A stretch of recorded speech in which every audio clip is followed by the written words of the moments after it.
In a village in Brazil, there lived a very wealthy man named Shane Wan. He had only one sister, Shetty. One day, Shetty suddenly fell seriously ill. Doctors from all over the country were called to treat her, but despite every effort, she did not recover. No medicine seemed to work. Then someone suggested bringing in a spiritual healer. Desperate to save his sister, Shane agreed and brought the healer to their home. After performing his calculations and rituals, the healer revealed something shocking. He said that Shetty had been affected by black magic and that someone had secretly fed her harmful enchanted items, which caused such a severe effect on her health. In their house, there was a maid who was always with Shetty. Suspicion fell upon her. She was confronted and threatened to tell the truth, or she would face serious consequences. They accused her, saying that whatever had been fed to Shetty must have been done by her, since she was always around her. Shetty was a very beautiful girl. Under pressure, the maid finally confessed. She said that a boy from the neighborhood named Harris was in love with Shetty and wanted to marry her. When his proposal was rejected, he bribed the maid and convinced her to carry out the act. The maid further revealed that an old woman who lived in an abandoned house in the neighborhood had performed the black magic rituals for Harris. He had been going to her for the entire process. The healer and Shane immediately went to the old woman's house. Before she could react, the healer grabbed her by the hair and demanded that she tell the truth, threatening that Shetty's family would not spare her if she lied. Terrified, the old woman begged to be released and agreed to confess everything. She explained the entire ritual and revealed how it had been performed. The healer then destroyed the effects of the black magic completely. After that, Shetty gradually recovered and returned to full health. But the story did not end there. After the ritual was destroyed, the healer warned Shane Wan that black magic is never completely harmless. He said that such dark practices always leave behind a shadow, and sometimes that shadow returns. That very night, strange things began to happen in the mansion. Cold winds moved through closed rooms, lights flickered without reason, footsteps echoed in empty hallways. Shetty, who had just begun to recover, suddenly woke up in the middle of the night screaming. She claimed she saw a dark figure standing in the corner of her room, tall, shapeless, and watching her. The healer was called again. He arrived and immediately sensed a heavy presence in the house. He said that although the ritual had been broken, the energy of it was still lingering. The old woman had not acted alone. She had invoked something darker, something beyond her control. Meanwhile, the boy Harris had disappeared from the village. No one knew where he had gone. Some said he ran away out of fear.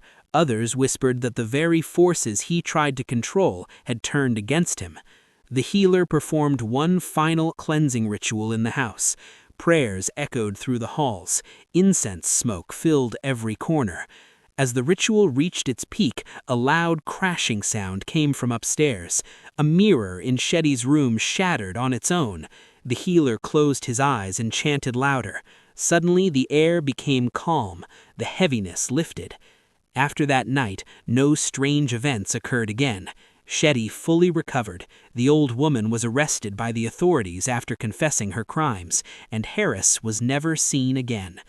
Some villagers still say that on quiet nights, near the abandoned house, you can hear faint whispers carried by the wind, a reminder that darkness, once invited, never leaves without a price.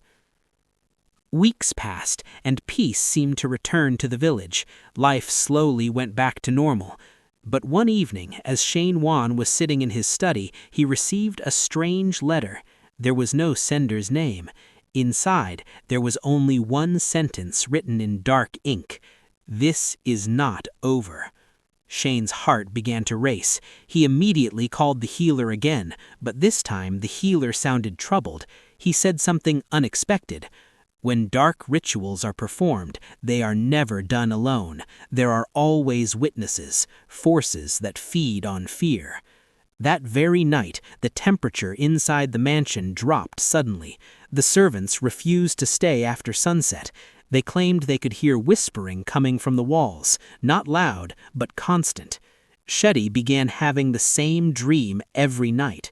In her dream, she was standing in front of the abandoned house. The door was open. Inside, there was only darkness. And from that darkness, something was breathing, slow, heavy, waiting. One night, she sleepwalked. The guards later said they found her standing outside the mansion gates at midnight, staring towards the direction of the old abandoned house, even though it was miles away. The healer returned once more, but this time he admitted something serious. He said, when the old woman didn't just perform black magic, she made a pact with something unseen, something that does not forgive interference. Shane demanded to know how to end it permanently. The healer quietly replied, sometimes the only way to close a door is to face what's behind it. The next night, Shane, the healer, and 2 trusted men went to the abandoned house. The air around it felt unnatural, silent, heavy, suffocating. As they stepped inside, the door slammed shut behind them. The walls were covered in strange symbols that seemed to move when not looked at directly. In the center of the room, the floor was burned in a perfect black circle. Suddenly, the candles they had brought blew out at once. In the darkness, something shifted. Not a person, not an animal, just a presence.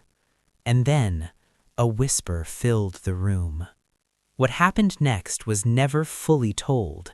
The healer survived, Shane survived, but neither of them ever spoke about that night again.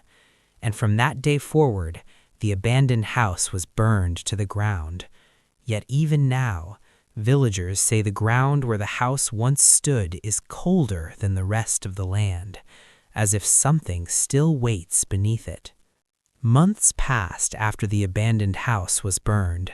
The land remained empty. No one dared to build there again.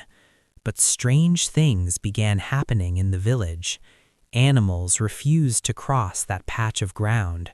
Rain never stayed there. It would fall everywhere else, but the center remained dry. And at night, a faint humming sound could be heard, like something buried deep beneath the soil was breathing. Shetty tried to move on with her life.